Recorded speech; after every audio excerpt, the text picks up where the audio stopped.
சாதா கேஸ் தான் சார் போட்டாங்க, திருப்பி கேஸ் கணக்கு போட்டாங்க சார். போட்டுட்டு விட்டுட்டாங்க. நான் தான் போய் ஜாமீன் கேட்டு போட்டு கூட்டிகிட்டு வந்துட்டு சனி ஞாயிறு 2 நாள் தான் சார் எழுத மாட்டேங்குது.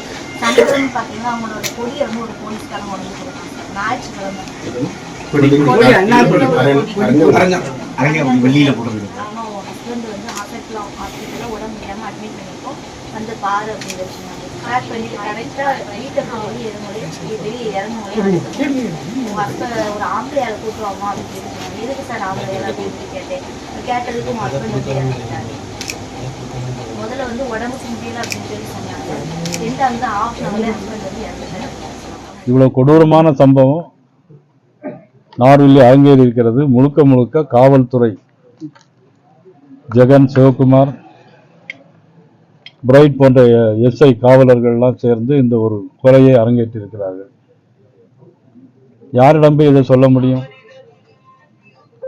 முதலமைச்சரிடம் தான் சொல்ல முடியும். காவல்துறை கையில் வச்சுட்டு முதலமைச்சரே இதை செய்கிறார் அப்படின்னா யாரிடம் போய் சொல்ல முடியும்? இதே மாதிரி ஒரு சம்பவம், இரட்டை கொலை சம்பவம் சாத்தாங்குளத்திலே நடந்தது. அதே மாதிரி சம்பவம் இப்பொழுது இந்த ஆட்சியிலே நடைபெறுகிறது. நிச்சயமாக 60 நாள் தான் ஆகியிருக்கிறது. இன்னும் தொடர்ந்து 5 ஆண்டுகள் அந்த ஆட்சி நீடிக்குமா? நீடித்தால் இன்னும் என்னென்ன விளைவுகள் வரும்? ஒரு சின்ன பெட்டி கடை வைத்திருக்கிறார், 2 நீங்கெல்லாம் பார்த்துருப்பீங்க. ஆனா ஜெயிலில் போய் அடிச்சு கொண்டு இருக்காங்க. கடந்த மாதம் 140 கிலோ கஞ்சா வச்சிருந்தான் தமிழக வெற்றி கழகத்தோட நிர்வாகி. அவன் மேல ஒரு கேஸ் கூட போடலன்னு. யார் பிடிச்சாண்டே தெரியாது. நீங்கெல்லாம் பத்திரிகை ஊடக நண்பர்கள் இருக்கீங்க. விஜயனை பிடிச்சு இப்ப கேஸ் போட்டிருக்காங்க. பிரைம் மினிஸ்டர் மோடியே கடந்த கால அரசாங்கத்தில் நிறைய பேர் விமர்சனம் பண்ணி கொலை செய்வன்னு கூட சொன்னாங்க. ஆனா அவங்க யாருமே கடந்த கால திமுக அரசு அரெஸ்ட் பண்ணல.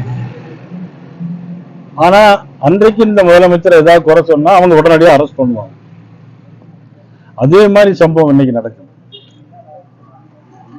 பத்திரிகையாளர் விஜயன் மீது தாக்குதல் நடத்தியிருக்காங்க.